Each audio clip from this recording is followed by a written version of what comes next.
this knowledge sharing meeting on logistics and emerging markets, the Indo-American business dream. The speaker is Shankar Chatterjee. He is Chairman and Managing Director of SQ Transcontinental Group. So before we start the program, I would request you to please keep your phone on silent mode. Thank you for your cooperation. I would like to request Ms. Rajalakshmi Rao, she is the Vice President of IACC WIC, to deliver the welcome note, please.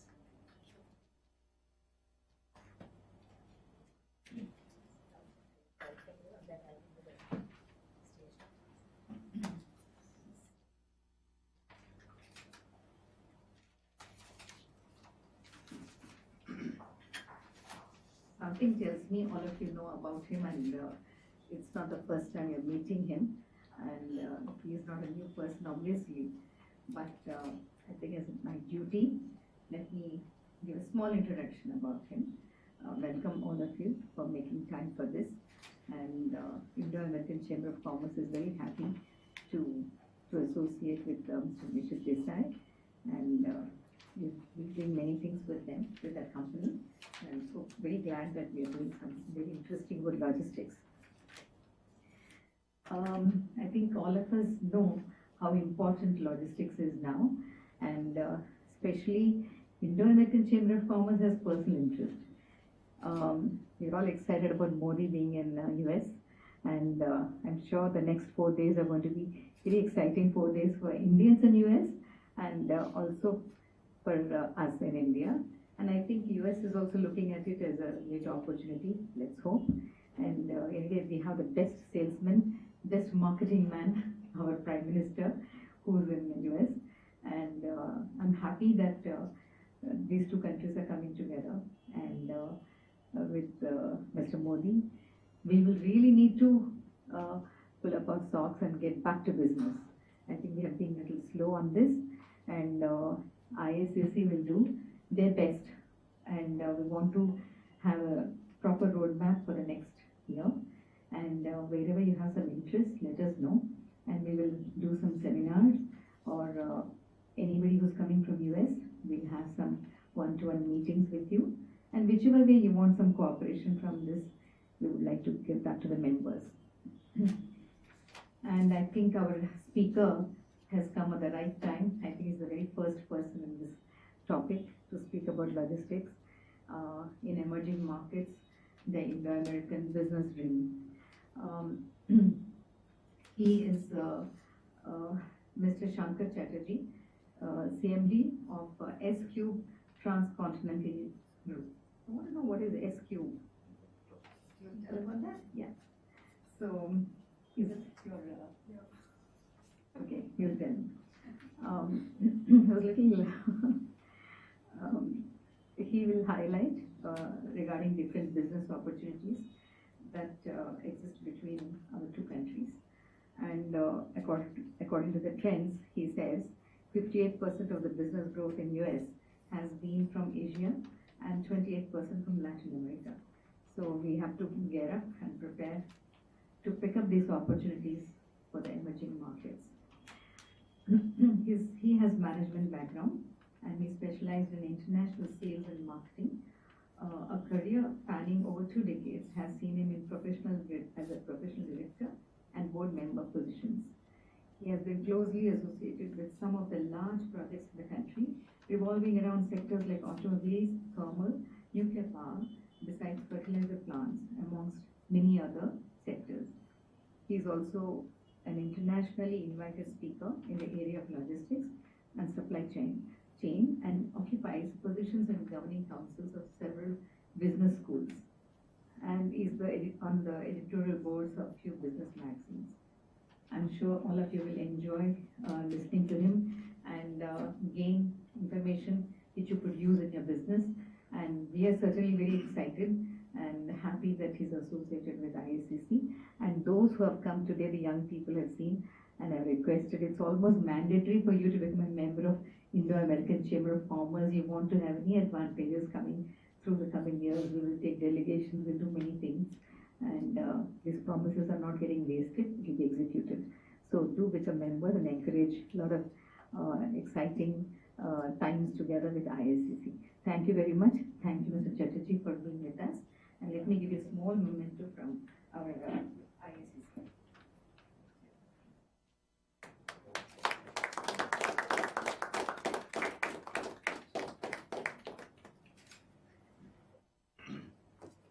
And I will sit in the audience to hear you.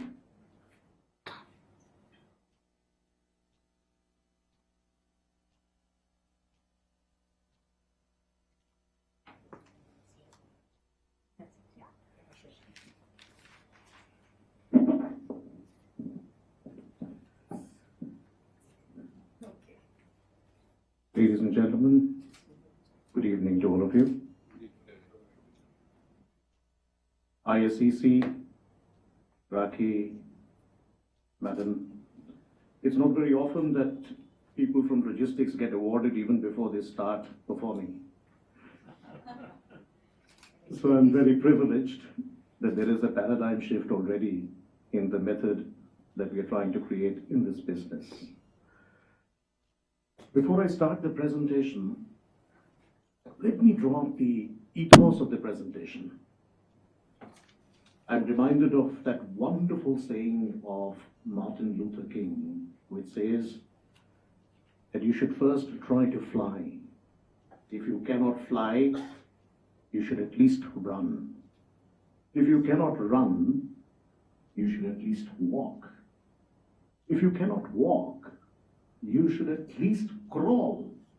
But for heaven's sake, you should move. And this is the ethos of this entire presentation. This entire presentation is all about movement. And what I've learned in my last 20-odd years of experience in this business, interestingly, I'm still a student. 20 years later, if you meet me, I will continue to be a student. And if I live for another 20 years, I will again continue to be a student. This is the hallmark of this business. So far as this business is concerned, I think what's very important is, and what are we trying to achieve in this evening? I do believe, and this is again my experience speaking, that this business has always been downplayed, has always been the back burner activity for many, many, many corporates around the world. Things are changing in the Western world. Unfortunately, it is still not changed in the east of the planet. If you do a project, can you do that project without movement? If you create something, can you actually do any benefit to that creation without movement of that material? At the end of the day, what are we doing here? We are only moving the creations. Logistics is not a clear definition. It's like many people try to define logistics, even though it's an original military terminology, moving for warfare. But to me, today's logistics is nothing but the wheels on which a country runs. Today's logistics is nothing but the wings on which the economy wants to fly. Today's logistics is nothing but the wave on which we wish to sail. And I'm delighted, and I'm absolutely delighted, when I heard the Prime Minister speak about FDI as first develop India. Because if the country has to develop, the thing which has to develop behind it is this little thing called logistics, which is actually not little. And you will realize one of the things which I wish to do for the IACC, Madam, is that over the next few months, not even year, I would like to see that this room should be filled with many, many people from the user side of the business. The people who believe logistics is nothing but truckwalas and mukaddams in the port has got to now change the mindset that this is a business which they need to understand as a part of their business strategy. It is nothing short of an integral position within their company. If they want to succeed in their project, if they want to succeed in their production, in their manufacturing, one thing they need to respect as much as they talk about their sales and marketing, their finance and the rest of it is supply chain. If they do not do it, sooner or later, it will affect their production, it will affect their sales, it will affect everything else that associates with it. I've got a lovely slide which will actually tell you that what is the impact of the success of logistics vis-a-vis many other things that we do. A lot of what I'm going to talk about today, I've got a few slides which I would like to run you through in the limited time I have. I'm trying to achieve a kind of awareness. I can see about maybe 20 odd people here. I like to see that you become the vehicle for communication to the outside world. Coming back to my presentation, it is so timely because our Prime Minister is in the next few hours going to talk about India at the Madison Square Garden.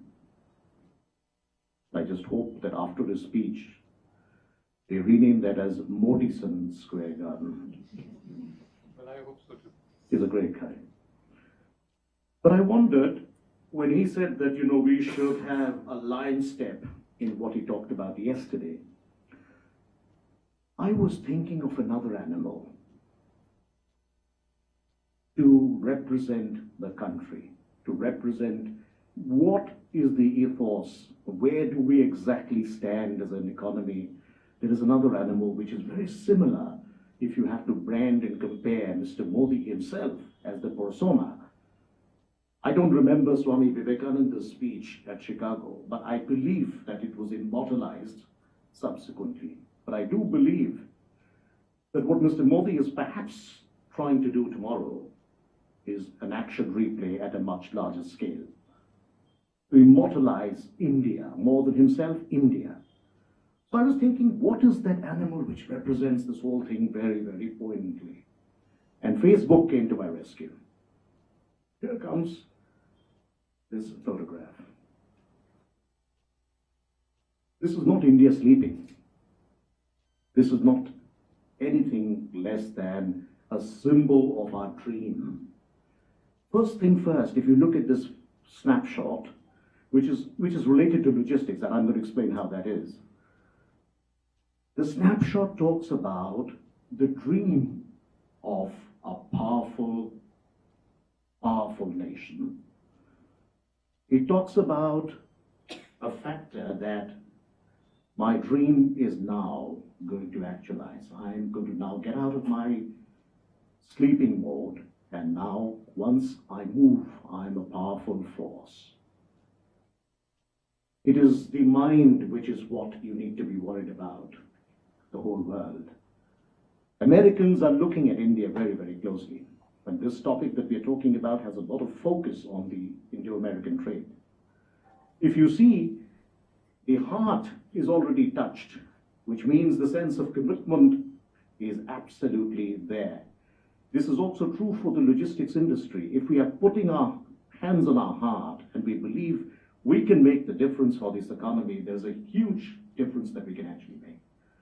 You look at the other hand, which is almost lending a helping hand to the rest of the world, including Pakistanis, despite everything else that people talk about. But that's the power of an economy. If you see, the stomach is saying that I'm pregnant with ideas. I'm pregnant with business possibilities. Come, visit us. If this is the ethos of India, take my word that there is a potential in this market which is there to be on the take. And last but not the least, look at these legs. The people who do not matter to us, we have the right foot already in place. And if you ask me where is the left leg, we have no left or leftist inclinations any further. So we are looking at this image in a very, very interesting way. And I thought that this synergizes with the business, because this is what logistics business is correlated to. If the country grows, if the economy grows, Mr. Modi came up after his election with this beautiful punchline again. He said, I like to see this country in terms of its skill, scale, and speed. Incidentally, that is his S-cube. IS-cube, madam, is originating from the names of my 3 little children, Svetlana, Sabrina, and Selina. So this is Mr. Modi's S-cube. And I think this is true for the business that I represent very proudly. This business is all about skill. What do we have? We have nothing tangible. There's no production that we are doing. We are only moving the production in the most ingenuous way. When I said that I'm a student of this business, and I continue to be so, it effectively means that I am actually using the skill, learning, and again using the skill. There is not too many businesses in the world where you learn every day, where you do something different tomorrow morning as against what you did yesterday. It is all about the scale. Don't think small in this business, because if you think small, there will be someone coming and trampling over you. When you think different, you will be made into an enlarged version. And that scale can be very, very quickly brought into practice when more and more American investors and any other part of the world investors do believe in entrepreneurship, do believe that there is a group of people who can make a difference, who can think and do a different thing tomorrow morning. That truck is the same for company X, company Y, or company Z. But the ones who move the truck, the ones who plan that movement, the ones who actually do the entire due diligence of the activity as a whole, is the one who is actually making that thing happen. So the scale is very important. I'm glad that there are some of you here who are actually coming and representing the investor side of the business. And I appeal to all of you, find those people who do not understand our business from the investment circuit and actually try to see this business more positively. And if there are American investors looking into this country, for heaven's sake, look at us, look at this business, because every single part of the trade, every single manufacturer effectively wants this service. Last but not the least, the third cube, or the third S, is speed. This is what we are here for. We want to go from one pace to the other, to one scale to the other, as quickly as we can. We want to be there. Question is, how should we get there? And it has to be speed without fear. It has to be speed with safety.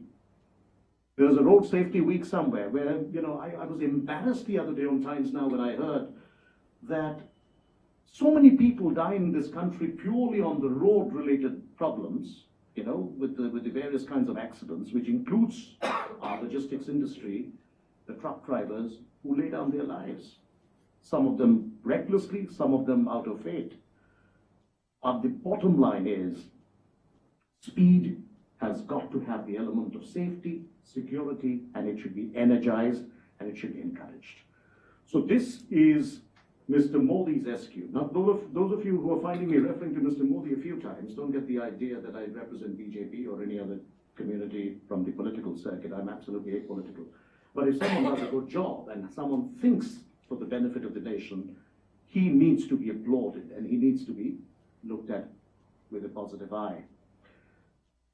Ladies and gentlemen, where is India? Let me go into 3 brackets of this presentation. One bracket is going to talk about how do we stand vis-a-vis this world superpower, the United States? Where do we stand as one of their favorite nations? Why are we not Canada in front of US? What does it make out of Canada with a far lesser population than us, even though the landmass is huge, to be their most favorite country? What is it that they can do which we cannot? Why are we number 6? This is a very, very important aspect, that we should be number 1 to as many countries in the world as we can in terms of their favorite destination to do business. And American ventures who are looking at India from the sectors of nuclear power, I mean, the delegation was the other day at the NPCL office. You're looking at all kinds of businesses that they want to come into in India. And this is a medium of logistics which can integrate, bring together, and couple up that business platform much easier than many other sectors. We could be the priests of this beautiful marriage between two economies. And India is not a small power. It's not just the population. I think the potential is far more than the population. The potential of growth is no less than China, and I've got a few slides which will tell you that. Look at this number. There was a lull during the recession, but again, it's on the high. All the bar graphs, if you carefully look at, and I've done a lot of study when making this presentation, there is an import and export variant of the business, which is outbound and inbound, as we call it in our business. Those of you who are from the logistics business, we have the growth potential coming up. So it's overall on the rise, according to the World Bank statistics. Oh, that's the slide of the entire evening. It will tell you that any economy which says that I can do it myself, I don't need to outsource, has gone into troubled waters. I have been trying my best telling people, what is your core competence? Do you want to do trucking in your automotive company, or do you want to build your cars? Do you want to actually create power and sell that power, or you want to worry about how to move that transformer on the barge? What is your core competence, for heaven's sake? You will see that any economy in the world, and this is not me speaking, it's the World Bank statistics which says this, any economy in the world which actually goes out and outsources the activity and creates core competences in certain services have done phenomenally well. Their overall logistics costs have come down. Do you know that this 12 to 14% or 13 to 14%, as some people have to say, of the GDP is logistics? And if this is true, ladies and gentlemen, tell me why we do not have representatives from Siemens, from ABB and Alstom's and all the other users of this business sitting around this room. Do you know that out of this 12 to 14% that we're talking about of our actual share of the GDP, 36% is actually wastages? And I speak with a lot of personal experiences of wastages. I had to call someone in a large power sector company and tell him, would you please, for heaven's sake, wake up, come and take out that damn cargo from the port, which is incurring damages for days together. Can you please do it? And they said, oh, you know what, this is Durga Puja time. We normally don't work in Bengal during this time. And I'm telling you live experiences. That went into a huge amount of demurrage, that cargo. And the easiest thing the organization, which I'm not naming for reasons of confidentiality and ethics, actually what they did, they debited the service provider straight away of the entire amount, and they said, oh, that's your fault. Passing the buck. People who actually make you feel in this business, your problem was anyway your problem. My problem is absolutely your problem. So I have no problem. How can you continue doing this? And how many times, for heaven's sake, can you do it? How many times would you debit monies to the poor transporter? You will come to a point where certain organizations, and again, I'm not naming them, huge ones, boasts of millions of tons of cargo movement within the company, do not find a transporter coming and working for them. Because they are completely messing around with the entire industry, and they're not messing with the industry, they're messing with themselves. Because it's affecting them. So there needs to be a paradigm shift towards the approach to supply chain business. Ladies and gentlemen, this is not a secret. Even the American economy is not the best in logistics process. There are areas for improvement even there. And if we, as Indians, could do something, corroborate our practices, because we rank number 54 in a rank of 160 nations. If 54th nation in logistics sphere, as per World Bank statistics, marries into the number 9 and create a consortium to bring about a positive change in this business, much to the benefit of both, why not? The whole logistics strategy that you will see in my presentation is again going into the 2PL, 3PL, 4PL, 5PL. I've even heard the term nowadays called 7PL. Now, it actually means party logistics as PL. But for me, PL stands for profit or loss. All the PLs can go to hell. At the end of the day, if you don't make profits in what you're doing, sooner or later you will have a problem. So this is effectively what this is trying to do. But what's important in this slide is to let you know that what will drive the companies successfully in the supply chain business, and which the Americans are gradually doing and taking it on, is effectively the IT capability. Information technology or the IT-enabled services would effectively bring about a huge benefit to organizations, and that's the differentiator in the times forward. Now, those of you who are not paying attention, look at this slide now. This slide will tell you, in any project on an average, 61 to 64% of the cost goes into the material cost or the cost of logistics, which is pregnant in that. In any project, a cost of logistics or supply chain is no more than 3 to 4%. It's small, so we could be back burner boys because of that. But if this 3 to 4% do not go hand in hand and do not perform, what happens? It affects your production, it affects your engineering, cargo doesn't reach the site, construction management goes for a toss. At the end, the entire thing is in a big, big limbo. What happens then? The logistics people, the little guys like us, who go behind those huge cargo, we are the ones who are effectively either the enabler or the success provider to the large project.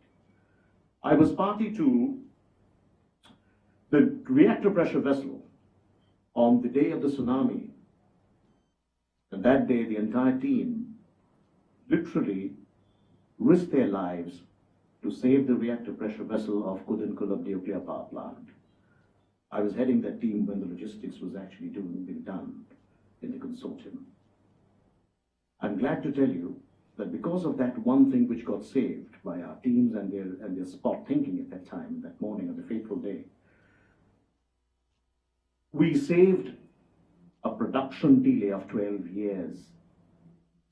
Atomstro export in Moscow would have taken 12 years to actually rebuild the entire heart of the nuclear plant. If this does not tell you the importance of logistics, what does? So what I've always said, and this is the punchline of even my company, this is again a lot of my experience going into it, is that we have to go beyond logistics. Logistics is not just movement, it's a lot to do with your heart into that movement, your mind into the movement, your plan, and your due diligence of that movement. Unfortunately, what we have done and transformed this business into is a whole bunch of cocooned, very, very closeted kind of approach, where we have people who just bring in companies who are trying to look after them in different forms, and we are not able to understand that intellect plays and drives this business. And if the American venture with India has to succeed, one of the cornerstones would be to make this change in the approach and thinking of this nation in terms of this business. I will move on to, because I've got another 20 minutes, so I will move on to some of the ingredients of this whole thing. When you look at a logistics service provider, because I wish there were some people here listening to it who are from the section which is actually going to set up plants or set up offices or set up companies, production units in India, or maybe buy from India, because India is now also an export market. When you look at the whole paraphernalia, what you need to do in order to select the right partner. One thing I must tell you, be very careful about companies which says, oh, no problem, I can do it all. And this no problem thing which has come into this country has always messed up the entire, the episode of our business. One who says no problem has got the first problem. And those of you who have experienced it, you'll realize it, what I'm saying. First of all, nothing is a problem, but at the end of the day, have you planned? Have you thought how would you do the job? What are the timelines? A little program like this took so much of planning for Raki and the team. This needs to be done, that needs to be kept, there has to be bottles there. This is just a little program. Imagine doing it for a whole plant, then how would we produce that material on time? How do we ship it on time? How do we custom clear it on time? How do we ensure that Mr. Commissioner sitting in Custom House has understood what we appeal to him to understand in that bill of entry and releases my cargo on time without incurring so much more damages, which is again going into adding to the losses? Can you imagine the work which goes behind it? It is not just a bunch of people moving cargo. If today, this 1 hour we spend only to understand the nuances of this business as to what goes behind the ethos of it, it's very important. But above everything else in this particular slide, I drive home that one point. Bring in a company as your partner which has got credibility, which has got reputation, which has got compliance as the cornerstone of the business. It should not be transactional. How much money have I made in this shipment and that shipment? There could be possibilities where a particular job has gone into a less profit, or maybe even a minus for that matter. But as a company, are we making an overall profit? Is the ethos which an Indo-American venture would have to consider if they had to succeed in the times to come. This is a job where it's an ideal situation of logistics. This is a slide which will tell you, are you able to read that a little bit? There are smaller letters, I had to do some cut and paste, of course, with all due respects, so I could not enlarge some of these letters. But what it does say, that we have to create an ecosystem within the entire logistics space, whereby we have to cover that last mile. We have to make sure that when the cargo is being looked at, it is not just looked at for a large plant or a large product. We have to reach the cargo to that last man in the last house. What is it that we do as a supply chain process where we create the freight corridors, the golden quadrilateral, that we talked about? How do we create all of this in such a way that the transporter marries into a shipping line, the shipping line is married into an airline, and it's a complete multimodal infrastructure that we create. Now, I put the slide up only with one intention.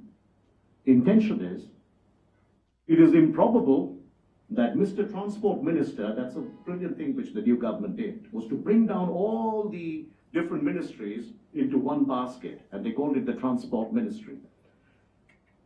Mr. Transport Minister is not supposed to be the one who will start telling us what to do and not to do. His job is to actually define an ecosystem, create an infrastructure and an environment which is conducive to us. That's it. After that, how to plan it ingeniously, how to plan it and work around it is something which we need to do. We cannot and should not be under the so-called guidelines of laws and bylaws and everything else. Who makes the law finally? People make the law. At the end of the day, if I don't like a particular transport law, which is messing around with it, and I can tell you a few of them when I go into the road transport business, we need to tell the government with the right platforms. Imagine if I had Siemens sitting in that corner, if I had Alstom sitting in that corner, we could have come and created a white paper with which we could have told Mr. Government that these are my genuine problems. If you made the mistake of keeping a BHEL plant in Bhopal, and I have to have the nearest port as Kandla, for heaven's sake, that 1100 kilometers cannot be done with me as a service provider making 125 bypasses. That's your job to make it, not mine. My job is to make the transportation smooth. I am not here to construct your roads. That's why I pay 40% of my salary to you. Sorry, I'm sounding a little straight about it, but this is the hard fact. Coming back into the whole thing, so what we need to do is perhaps to create a very comprehensive multimodal transport ecosystem. And it cannot happen with one company's success. It cannot happen with a few people. It needs a movement. If I could be in any way able to make that little difference in the lives of this whole process flow, I would be happy to do it. When you look at the key growth drivers, I just mentioned this, so it's an important thing. Logistics, one has to recognize in the logistics management system as a strategic tool. It is a strategic tool for any business, and I cannot repeat this more, that this is the change which people have to give unto their own minds, that your CFO is as important, but your man who heads the logistics is no less important. The CEO forum has to have a clear understanding on it. You will never find in CEO forums, I've attended a few, you will not have a topic on logistics being discussed. And I'm extremely grateful, madam, that today we have a chance of at least a small representative of this trade coming and talking to you about something which is our anguish. It's our anguish, it's our pain. And if someone listens to us, I would like to speak in front of a transport minister and tell him that, listen, could you please help me in these 10 points? I'm not asking you to do 100 things, just 10. Can you put 10 people on the job with me to help this process smoothen out? This is a very important thing. The other thing, I have a request for everyone who has the money to invest in the country, and if they are American companies, so be it. Please invest in this business. We should make it more credible, I agree. But please do invest in this business, because this is a business which will give you a steady return. I'm fed up. I'm literally fed up when I hear, and having created this company now, I get into these conversations pretty often. When people tell me that, you know what, we are looking at the real estate business, we are looking at this business and FMCGs, but logistics we don't really know. We pretend we know as investors, but we don't know. Are you the industry which will be okay? We are hearing a lot of negative things about you. Now, what is negative? What less professional are we as compared to anyone in the real estate business? Or any other FMCG business? Are we not professional enough? Can we not look professional enough? Gone are the days when I would wear a tie inside an organization and they would say, oh, that's not the type of dress you should wear, because someone will think you're making a lot of money. These are gone. This is a professional body. And I would request investors from the United States, and madam, if there's any way we could actually communicate this to the people concerned, that would be the success point for us. There are plenty of points here with regard to the overview. I mean, I have a paucity of time, so another 10 minutes or 15 minutes I'll cover up. 80% of the world's population in the emerging markets are basically is where we stay. The key markets are the BRICS nations. If you look at the trade lanes, it is intra-Asia, Asia-Africa, or Asia-South America. But United States continues to be a strategic business partner for us. I gave you one slide which said that we are number 6 in their list of favorites.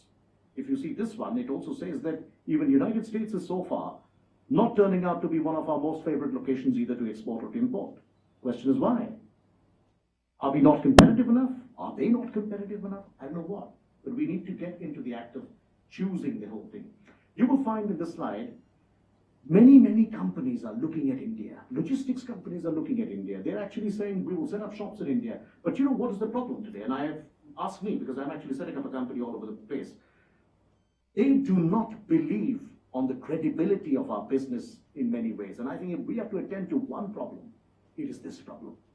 If we take some recourse into improving our overall credibility, you will see that there is going to be a huge change in the mindset. We will actually be professional partners to many foreign countries, and certainly the United States, which is looking at India in a much more positive way than a few years ago. What is important for you to understand is that every company is today looking at the strategic planning, their growth strategy, the customer strategy, the financial planning, the business and technology, and the organization overall strategy. This is becoming the key buzzwords in which we are doing. And take my last point very carefully. We are 4th amongst the emerging markets in terms of ranking. We were just pushed out of number 3 slot by Saudi Arabia, which is also doing pretty well. Brazil continues to be number 1 out of the BRICS. So the trend is an accurate indicator for an economy. As they say, the mirror never lies. Logistics actually also is one platform which never lies, because what happens in an economy, the logistics man feels it 6 months before, and the impact continues to be felt 6 months after. So the indicator, we are like the sniffer dogs of the economy in the way forward. And therefore, logistics business never lies. In fact, it tells you the truth. Someone told me on P. de Miller Road in the afternoon, if you see a clean, clear road, be very worried. Because that means the trucks are not moving and you have less business going in. Think about this. Lots of people in this country are actually saying, in the world is actually saying, the emerging markets will actually have a 72% population saying that we will actually grow. So this is a very nice trend. And this is a beautiful one for US comparative to the Indian economy or the emerging market economy. When we talk about our growth in the emerging markets, we're looking at 6.2% on an average scale. When you're looking at the US, it's 2.9. So we are really growing. It is not all despondency in the country and the economy in the emerging markets. Europe is reasonably hopeless, 1.4. They need to start working on their Saturdays, have less vacations. 64% of the executives actually believe that China is no longer the only destination for production. There's a change in the Chinese. They're actually losing ground. And there are many reasons for it, which I'm not going into for paucity of time. If this is true, which is the next best location in the world? It's here.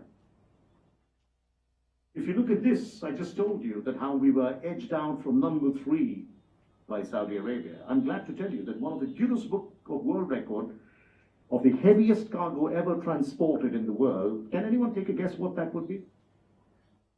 Heaviest cargo ever transported in the world, what would be the tonnage? It has happened in Saudi Arabia. I'll give you a clue, it's an oil equipment. Yeah. What's the heaviest cargo? 100 tons, maybe? 38,000 tons, sir. One single piece transported in the world.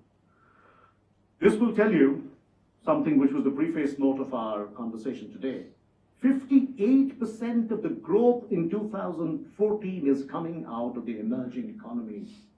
25% out of the rest of Latin America. If this is true, and we are number 4 in the list of our emerging markets, there is still some romance left, I think, in this business. Logistics is going to be an enabler for it, isn't it? Well, we are not the absolute elite of the category, but if you see countries like Qatar, Saudi Arabia, Chile, Oman, another very, very buoyant economy, are all on the move, and the United States, ironically, is the partner for most of them. Again, some of the countries which are moving up and going down. You've got countries like Tunisia, Ukraine, you know why Ukraine is going down, Argentina, well, they lost the World Cup as well, South Africa, they're all going down. But India is going up in their trends. China continues to be a favorite location for yourselves in the US. But it is again India, which is a close second, I would say. This will tell you that 11% of our business, the freight forwarding business, is a very interesting slide. 11% of the business in terms of trade lane is being transacted between India with the United States and North America. When we talk United States, predominantly it is North America. It is less Canada to that extent, but predominantly North America in terms of United States. 11% of that business we're doing right now in terms of trade lane focus. In terms of the overview, I have this slide going on, but for the paucity of time, I would cover the salient points here. I like what Mr. Modi said a few days ago in Japan. He said, we are now putting you on the red carpet and not the red tape. And if this is true, one business which will continue to be a fabulous enabler for the whole business is going to be the logistics business. But the last point, take my word, is very, very important. Users of the logistics services are no longer lured by big buzzwords and big names. SMEs, to which I fondly represent, SME actually is a sector which is coming up. After a few years, you may have some consolidation of the logistics companies, but today, the companies which are relatively smaller, but very, very focused towards customer satisfaction, are the people who are actually growing and gaining momentum. Believe me, people around this room who represent the logistics business, some of them they do, I can assure you they are no less professional than the man sitting inside a large corporate who boasts of $55 billion and $60 billion companies. You may be $60 billion in your own house. How does it help me? Most customers have asked this question. Some of them are so detached, they're not moved out of their air-conditioned offices. We do. We beg for business. In my new company, I have no shame to tell you that I'm the doorman, salesman, chairman, everything. That makes me have my hands on the pulse. So there are many, many things that are happening in the overall sector, but what is important is to see some of the huge numbers. When you talk about the road projects alone, ladies and gentlemen, you're looking at a 3.3 trillion USD that is required in the next 3 to 4 or 5 years. And the Ministry of Road Transport and Highways are considering financing schemes on that. Imagine the magnum of the entire thing. And road, for your information, is a wonderful, wonderful thing to actually look at. And I will come into the road side of it. You'll realize that while the whole country is predominantly in course of this business with less than 5 truck owners running almost 80% of your business, but there is a beautiful synergy in the road transport business. Like one transporter has the maximum business not from a company, but from another set of transporters. And this cross-ventilation of business that they continue to do is so beautiful. So there is a camaraderie, there is a lack of cannibalism, and therefore this is all a beautiful thing to happen. Now what's the problem? The problems are two. We've got the most hopeless road structure that we need to really focus on. And I've said something at the punchline there. If only India builds the roads will build India. They have to do nothing. No miracles, no nothing. No Shiv Sena and BJP and other Congress and NCP, nothing is required. You have to concentrate as a government to build the roads and give us the ecosystem with which we will build the rest of the economy. The transporters are capable enough, good enough, to then look at the health and safety and other aspects and not get transactional in the mindset. The other problem is this whole archaic thing of how they view the laws. And I'll give you a small example for want of time. Another 5 minutes, Raki. I'm sure. No problem. Please continue. No, logistics people should be on time, I thought. One of the problems I saw was this fancy thing called a new R70 rule when you've got to cross over a bridge with your heavy cargo. Now, what is R70? Those of you who know the transportation business will realize that R70 was a rule made during the days of patent tank moving across certain bridges, which was made by the British. Today, you've got hydraulic axles. And engineering of hydraulic axle is such that you spread the load. It is not required to be as archaic as the R70 rules and norms. But Mr. X in government office would not understand, because he says that's the rule, follow it, or else wait there for 55 days. Well, I keep waiting for 55 days, but that project, or whose transformer I'm carrying, in the cornermost corner of Balia, will not have this cargo for the next 65 days. Then what do you do with that? Well, follow this. Now, these are rules I've seen actually, and this is a real story. Somebody walked into this very senior man reporting to the chief minister apparently, his office, and said, "Sir, can you please open that window for me?" He said, "But this is air-conditioned room." He said, "No, sir, I would like to jump out of that window. I'm actually waiting for 55 days with my cargo and my truck, and I don't know how to actually pay for all this nonsense." This is the problem of road. Now, who's going to help us? One of the things is the forum we create could be the voice to go in front of these people and let them know, can we help you moderate these laws? Can we do something to help you make it more user-friendly? Because the customer suffers, the government suffers, everyone suffers. International coastal shipping. Look at that last beautiful line. I fell off my chair when I actually read through it. India has 140 coastal vessels. 150 million tons of cargo we move, which is apparently 7% of our overall cargo movement. And these are not my figures, these are all figures published. China moves 1 billion ton coal, steel, fertilizer with how many?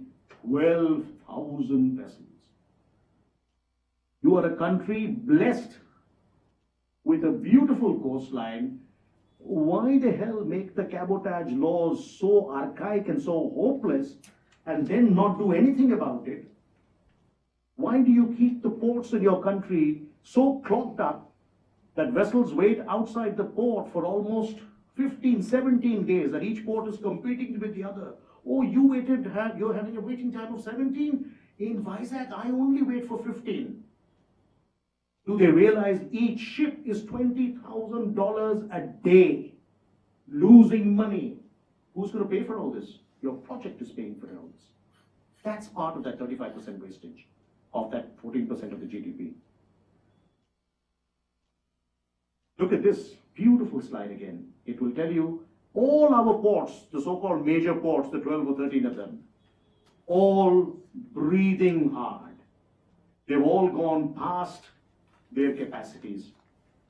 When we make airports like the one you have in Bangalore, beautiful looking, but they haven't thought 10 years down the line. They will again spend money to make another one, like the way we make our flyovers here. This is what is killing the economy. Air freight, another important area. Government says I'll make 500 airports. I wish to see the one in New Bombay getting made first. 85 of them, they exist right now. They'll make 500 of them. Beautiful. What about the cargo lying outside the aircraft, in terms of how do you handle that cargo?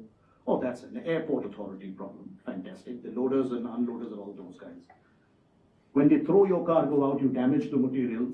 They lie like orphans on the main roads. Who pays for all this? It's this business. Indo-American business cannot thrive unless we address some of these concerns.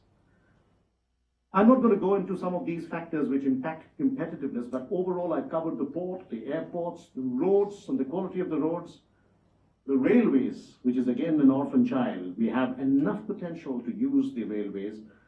I can tell you the best way to carry heavy cargo is actually the rail. They're very safe. There is no special route service required. The broad gauge railway structures that we have are good enough to carry the heavy pieces going up to maybe 500 tons. Are we utilizing it? The cold chain. We have no problem wasting the milk products every single day when thousands and millions are actually dying without food. But we are not equipped right now with the cold chain logistics process. If the American investors look at these kinds of possibilities, whether they want to enhance one of their milk products companies or whichever else, cold chain logistics, which is into food products, is a humongous opportunity. And I'm glad that they're talking about the freight corridors and the logistics parks, which is a very positive move by the government in the right direction.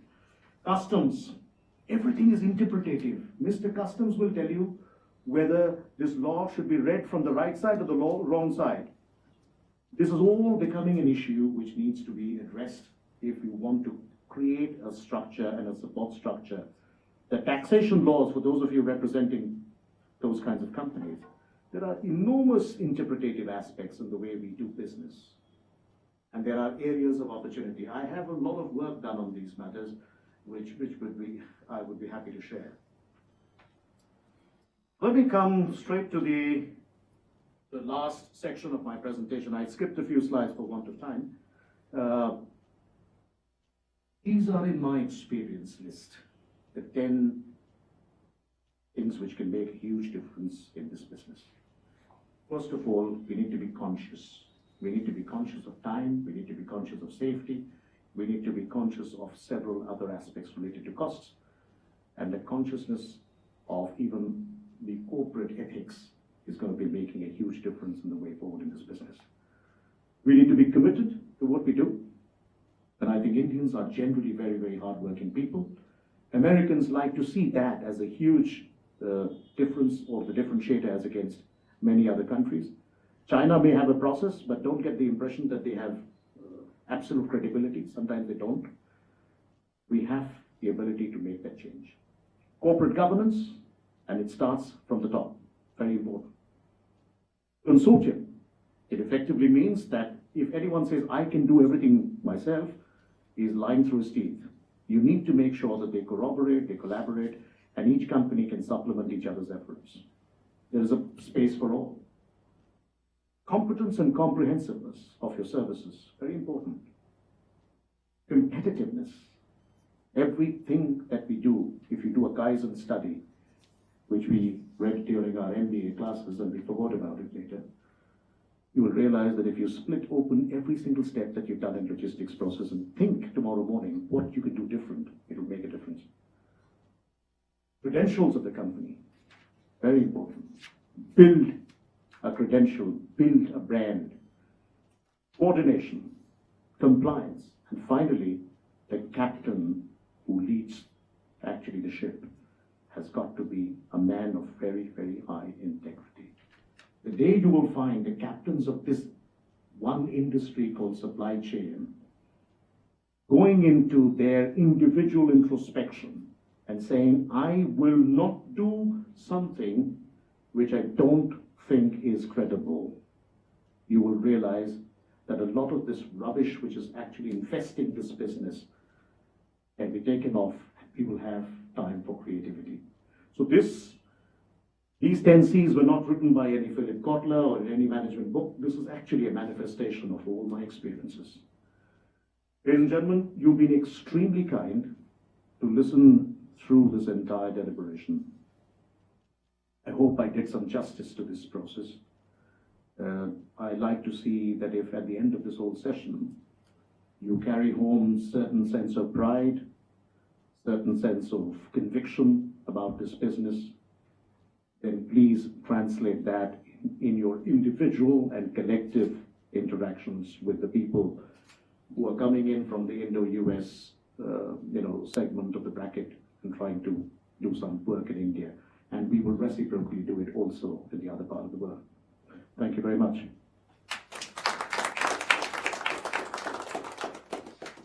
questions? You would like to answer them? Any questions? I'd like to ask something.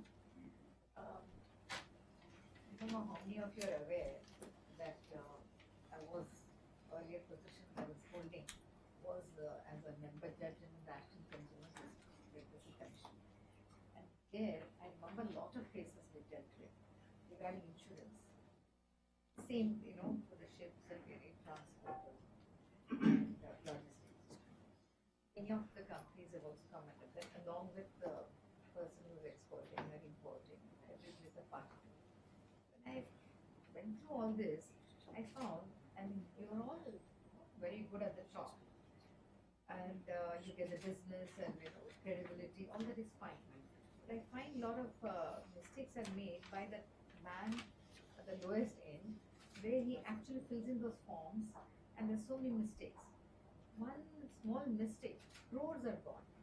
Whichever part, whether it's you or the other side, whoever. Correct. I find the lowest in man, I don't know correctly. And some small mistakes, where it has to land in this exact, the column, where it has to be correctly written, something else written. It goes to some other place, some other country. This is a very nice observation. So that lowest man should be, since you said people should trust you and think you're all there. You're all there at the high high level of the officers and all the accreditation rooms, but you have to train those people who are actually going there and filling up those forms. This is exactly in a very little way we are trying to do in our own company as well, that we are trying to create a training cell, because rightly or wrongly, we have no official platform to train this group of people. So what we're trying to You do, should form a kind of an organization yes, between yourselves. yes, I think there is one. I spoke to them in Agra somewhere. I think you must actually train these people. at the entry level, I think there is a huge paucity of good training. Yes. Credibility goes because of that and not. So many times I've seen bill of entries being wrongly filed completely because they haven't understood the concept. So you're absolutely right in this observation. Yes. I must say that this is a great presentation. I Thank of you. course want to pick up on what Mrs. Rajlakshmi said, which is that there needs to be a corporate culture change. What you have stated, of course, is kind of a visionary kind of plan.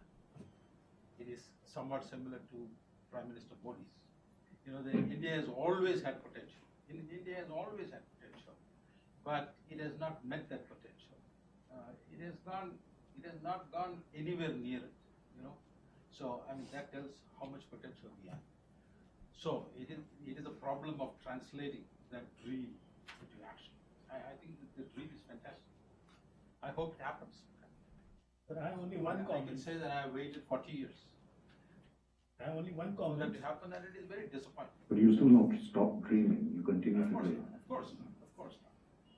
I have only one comment that Modi is going to Japan and offering red carpet to Japanese. I'm an Indian businessman. I don't need red carpet. But if he removes red tape, I can show him that no outside investment is required. This is what is something which we have to look at. Even in logistics, I'm sure the kind of problems you have within the country. Tremendous, as you have pointed out in roads. You want to, for example, there are two refineries and one fertilizer plant in Mumbai, which requires huge equipment, oversized equipment. Now you look at the Eastern Express Highway and Western Express Highway. There are bridges just about 4 meters, 4.5 meters high. How can one take cargo? Somebody doing business or building a big cargo somewhere in Nasik, for example, wants to export, he can't bring it to Bombay port. But we are also to be blamed as a trade sometimes to do this. I must tell you this little story. A bridge clearly said this is 100 and so many ton pass. Don't move anything beyond that weight. Mr. Company X went with a 360 odd ton piece, did not stop the traffic on the other side of the bridge. So a cyclist came in front of the vehicle. The truck driver pressed the brake. The center of gravity got shifted. The entire bridge fell. 10 people, unthinkable by Western standard, were sitting on top of the cargo. They fell with it. They all died. And at the end of it, what happened? Company X, the logistics company, they said, well, my scope of work is done. If you want me to pull out that cargo, you're a government organization, you put another 6 crores on the table, I'll pull it out. After about 30 days, I was speaking in a very interesting forum. The man sitting next to me, who was speaking on health and safety, was the owner of that organization. This is what we do. We also actually make it very, but there is a reason for it. The underlying reason is that cost has gone down to the heads of so many people that they mistake the word price and cost and intermingle the two. Effectively, good service with good quality has a certain premium cost, has a premium price. If you break one of these bridges or you fell with the cargo, which is worth millions, which cost have you actually saved for your company? But we are also to be blamed there because as transporters, as logistics companies, we are literally cannibalizing each other. We are trying to say, oh, I will get that business. Whatever Mr. X offers, I will do 10% less than that. Give me the job. Who's doing this? Tell the customer, sorry, sir, this is it. I've refused jobs in the past when a large French company, apparently very health and safety compliant, has its logistics head telling me, you can use this on a mechanical trailer. Why you are more expensive using an international hydraulic axle? And I said, I'm not going to do the job because I know that you cannot do it. Whoever got the job picked up the cargo in a hydraulic, in a particular way, went 20 meters away, shifted the cargo to a mechanical trailer, tried hoodwinking the customer, fell on the road, and then the whole thing goes backfiring. Who does all this? We do it. We're also to be blamed equally. But anyway, we should talk positive. We should think about something nice that we do in future. Sorry, you've got a question? So I'll just come to you, sir. Firstly, I have a few comments and then followed by a few questions. So, I mean, the gentleman sitting next to me mentioned about how probably that could have been taken care of, where you have bridge over a bridge in a place like Bombay and you cannot really move big tonnage of logistics. I have a question related to that. I think one of the solution probably is, which sir, I think your presentation was very informative and very well presented. But one of the aspects which I think was probably I would like you to speak from your experience is how problems like these can be solved by leveraging on inland waterways. You talked about the coastal, which is external, the number of ports which we have. And based on my experience, I've crossed Brahmaputra River, I've crossed Ganges, I've been to Andaman Nicobar Islands. The inland waterways, when it comes to crossing Ganges or Brahmaputra, how do you see, as far as Indian inland waterways are concerned, how do you see how we can leverage? Is there potential, firstly, where you have Jhelum overflowing and creating a ruckus in a state like J&K? But at the same time, can it be again leveraged on from the perspective of Styx movement? It's an excellent question, but I think there are 2 or 3 angles to that answer. First of all, what type of cargo you're talking about for the inland waterway movement is an important aspect, because all kinds of cargo cannot move.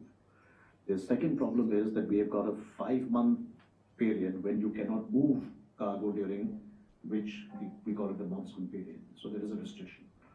Third thing, which is a very sensitive issue, who does not want the inland waterways to succeed and perform? For that matter, the coastal shipping. He's laughing, I'll tell you. The transport market. Why is that? They feel that, they have the birthright of all this cargo. Even if it has to carry itself 3,000 kilometers, they would rather avoid the coast or the inland waterways in certain cases. So they actually stall this without even talking about it. And this is a very serious problem. Maybe at a different forum, I'll deal with it more. If 5 months, in those 5 months, in a particular year, the inland waterways are not useful. In the balance 7 months, can they be leveraged? No. Let me clarify my point. I think I did not make the point well enough. The 5-month problem is pertaining to the barges. If you have small ships, they have no restriction. But when you have a small ship, a 4,000 deadweight ton ship, which is fully walled, there's nothing wrong. Those ships have a problem with the cabotage. You have a foreign flag, Indian flag, and all these kinds of nuances. Unless they do something about that. You just saw the number. Only 140 vessels in this great country, as against 12,000 in China. You have the potential. You're gifted, endowed with that waterway and the coastline, but we don't want to use it. Shankar, there's one point out here is on the cost part of it, because when you do an inland, there is a dredging cost which is there. You cannot do it always. It's not feasible. You see from the project standpoint of view, because you have to always dig out that so that the ship can move ahead. Those things are there, so you cannot just. I have actually done work where siltage problem is there for many parts of for the Ganges particularly. Right. But the issue is that why is there a siltage problem in certain places which you already know is a project site? If you knew that some of your BHEL cargo will go to Balia, how on earth you did not do the dredging by the dredging corporation? Then if you need the dredging to be done, why dredging corporation will put you in a queue behind 25 other barges who will also go before you get the dredging done? Then there is a charge whether he does the dredging or no dredging, he will still like your Mumbai dock labor charges. Whether the fellow comes and does the job or does not touch it, you have to still pay. Private ports are equally in problem. I've had a huge debate with this great port called the Gangavaram port. I found that I brought 2 units, very heavy units from China. The cost of sea freight was lesser than what they were charging me for stevedoring. I found they didn't even know how to handle the cargo. Yeah, so these So I are pleaded all with other them, please bring problems other which are people. associated with this whole thing. So you cannot They're just all intertwined actually, but the problem is that there has to be a regulating body Right. which disciplines them. Why is TAMP relevant for a certain number of ports? It is not relevant for certain ports. It is not covered under TAMP, so you can charge what you want. There is a tariff, you'll be surprised, some of you, if you know this. I've gone through all these pangs, which says up to 50 tons we have a tariff. Beyond 50 tons, I will look at your color of your tie, it looks nice and pink, I will charge you this much. And there's not one common tariff across the country. That is another problem. You There is have a different, huge regulatory problem. What I want is that let the government discipline just the regulation. They do not need to run after a port or an airport. They need to just put the regulation in place. Like someone said, after Mr. Modi came, everyone comes to office at 9 o'clock. Why is there no regulation for it? Mr. Modi doesn't have to be a tiger. There has to be a simple regulation. Pass it in the parliament, make it a law. You don't turn up at 9 o'clock, you're out, finished. That's what they did in places like, in Copenhagen and other places. Government staff absolutely became disciplined. You just need to discipline this force, everything else will fall around it. And this is not a vision. I can tell you this is all doable. But now that you've talked about Modi, I need to keep some beard around it. No, doable of course. Actually, But it's not easy. And you were just talking about the road transport industry, especially the trucks. If you look at, I just saw a program of transporters, and their concern, to my surprise, was that their biggest concern was drivers. They're saying there's a shortage of drivers. I was really shocked. I think there's so big population and we are having shortage of drivers. The same thing even the truck manufacturers have. And my father was in R&D in Telco, in Tata Engineering, the Tata Motors. And when he made big trucks, he himself used to drive with one of the IIT pass out mechanical engineers, and he wants to see how it really fares, on road once in a while. And then he said the treatment that the truckers used to get in those days, maybe 10 years back, was not really very good on the road. The police, the cops, and the other. That has not changed even now. That has not changed even now. So if you look at the same thing I've seen in US trucks, I've seen so many huge trucks, and small girls driving. They're not even ladies, you can see. They're driving those trucks. And again, if a cop wants to catch a car who is erring and just going, he takes use of the truck, because a truck driver is supposed to be a very, very good driver. I'll ask you two questions here, which I strongly feel about. Who bribes that policeman? Who bribes that Naka fellow? Truck driver. No, not the truck driver. Truck driver is only a conduit. Transporter. Transporter. Short circuit. You have an overweight cargo which you should not carry, you do that, you do it. The latest I heard was that if the cargo weight has a restriction, they change the pamphlet on the top of the cargo and reduce the weight and pass it over and then put the right one. You will not even dream of some of the things that they do. So anyway, there are many ways to do it. Okay, we have last two questions. Almost about 7-8 years ago, Transparency International came up with a report related to what you just said, that there is about 22,000 crores worth of bribes are paid in the transport sector to various RTOs.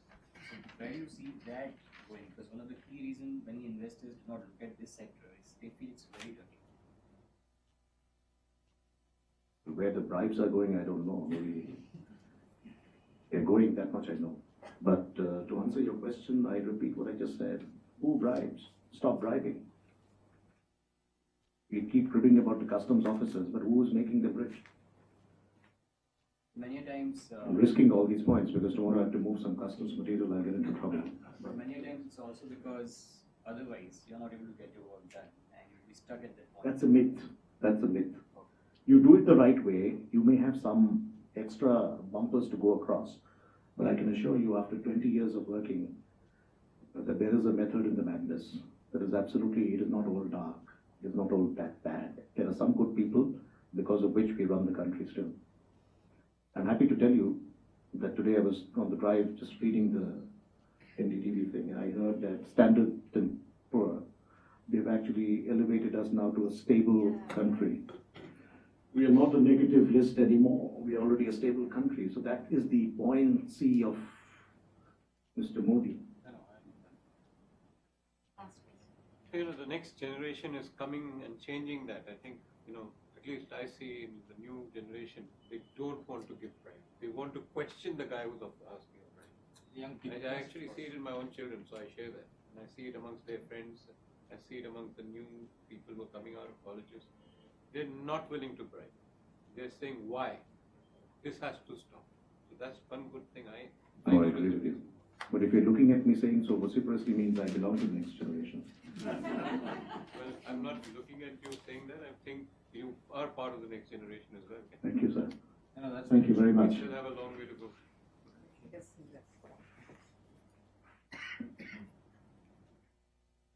Today our other vice president is not here. I'm doing a vote of thanks. We're extremely thankful to Mr. Chatterjee for giving such interesting insights in logistics. And I must tell you, our own company, which is basically my husband, I have been in the judiciary, so I've come out of it. And we are trying to develop river sport, and the kind of troubles we've had between state and center just to get those permissions is like, I cannot even tell you. So the private ports are just not encouraged. Although it can have 18-meter depth and really remove all this traffic condition very beautifully. Did you pass a very tough judgment against one of them? Unfortunately, that didn't come in front of me. And now I'm in the audience trying to get some justice for river sport, and also in Calcutta. Of course, we're trying to develop. If that happens, there'll be some relief to all that you're talking about. And anyway, since that is part of this discussion, I thought let me just mention that. And thank you very much for this lovely talk. And IACC is extremely grateful for imparting such interesting knowledge. And we thank Mr. Nishit Desai and Associates and their staff for having been extremely cooperative and helping us with all these facilities. And I'm extremely thankful to our own secretariat with Rakhi leading for all their work that has gone into this. And as far as Indo-American Chamber of Commerce, we really want to go like a lion, those big jumps. So please help us to be part of that and come and join us and become members. And we're having very interesting programs, and I'll just tell you that. On 29th, we're having our 45th annual general meeting in Taj Mahal Ballroom Palace, Taj Mahal Hotel. And then we have 3 more programs coming up in October. There's a seminar on taxation on October 13th. Since you have some issues on taxation, maybe you can actually ask, and the relevant person who's speaking there is the topmost in the country, the chairman of Central Board of Direct Taxes, Mr. Chaudhary. And so it's at 12:30 to 3, so make use of that. And this information will only go to members. That's why I said, could you become members? Then we have in Delhi, we have 10th Economic Summit on October 15th and 16th, and the session on international arbitration most likely on 17th October in Mumbai. So we would like you to participate in all these events and make IACC strong and India strong. Thank you very much.